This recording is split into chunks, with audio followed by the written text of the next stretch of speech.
A scale fire has started in a warehouse of recyclable materials in Russia's St. Petersburg city, Russian Emergencies Ministry said on Tuesday.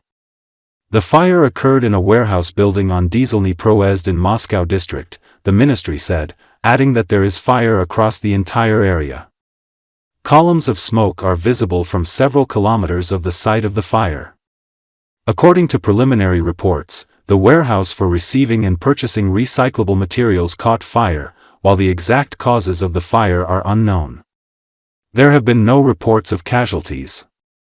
4 units of equipment and 18 personnel are involved in extinguishing the fire, the Emergencies Ministry said.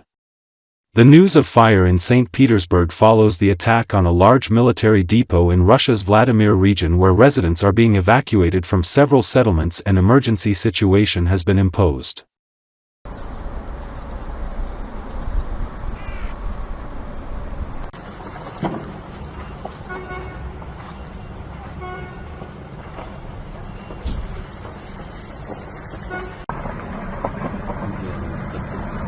Мощно, конечно.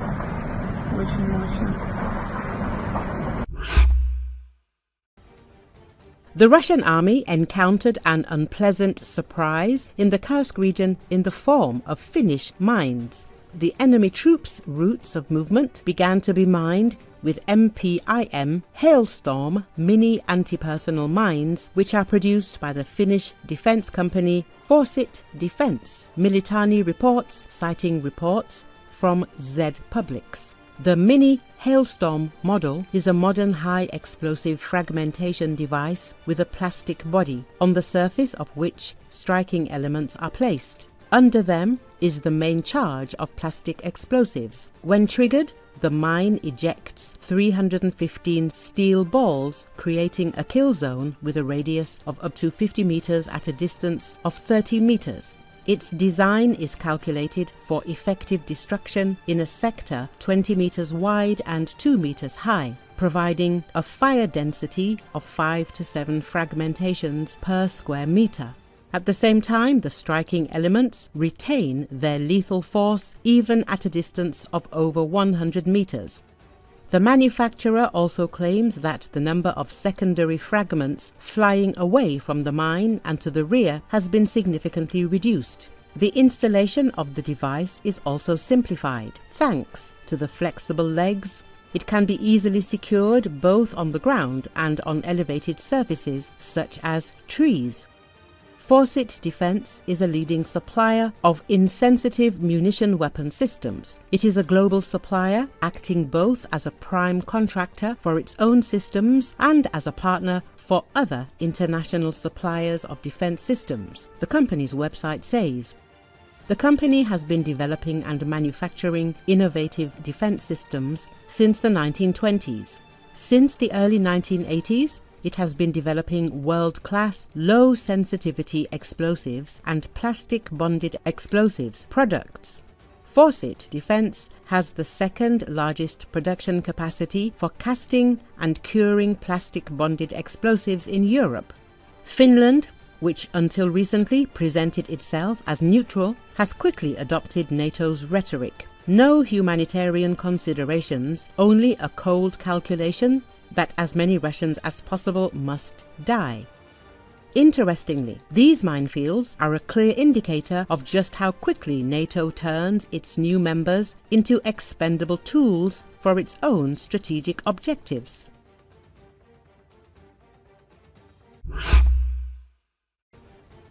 Ukrainian special forces received Germany's cutting-edge loitering munitions powered with artificial intelligence for automatic targeting. Striking high-value targets deep behind enemy lines, the Russians are struggling to find an answer to the increasing number of high-tech Ukrainian strike drones appearing on the battlefield.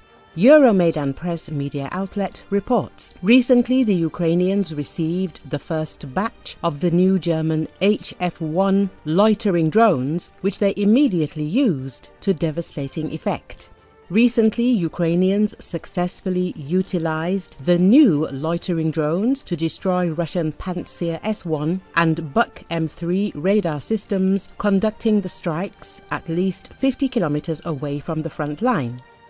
This showcased the effectiveness of the new German-made loitering drone, capable of flying for about an hour with an operational loitering range of 45 to 50 kilometers and up to 100 kilometers when directed at a known target. Ukrainian special forces emphasized that this range allows strikes on Russian forces during staging, movement, or in rear positions where they are less alert. Euromaidan press says Ukrainian forces can operate the HF-1 drone manually, guiding it toward preset targets and relying on terminal guidance to bypass Russian electronic warfare in the final phase of flight. However, the HF-1 drone is equipped with onboard AI that can autonomously detect, identify and lock onto targets. A standout feature of the HF-1 is its wooden fuselage, which is made from plywood instead of plastic or composites. This radio-transparent material reduces radar visibility and acts as a heat insulator, lowering the drone's infrared signature and making it harder for air defenses to detect and engage, whether by radar, heat-seeking missiles, or gun systems. Despite its unconventional construction, the wooden body has no negative impact on flight performance. Euromaidan press says that HF-1 drones have also been used to eliminate key personnel, such as officers and commanders, evidenced by a strike on a vehicle at a Russian training ground reportedly belonging to a unit commander. Notably, Helsing, the company behind the HF-1, has also announced the ongoing production of 6,000 HX-2 strike drones, which Ukraine directly ordered.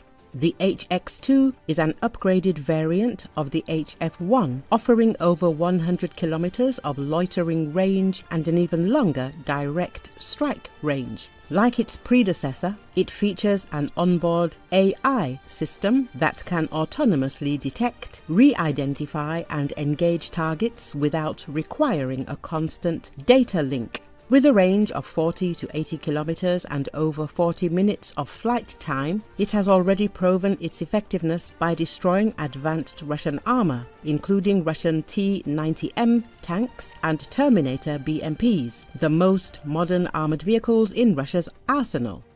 Expanding their use within infantry units will significantly boost Ukraine's anti-tank and deep strike capabilities, even at the smallest tactical levels.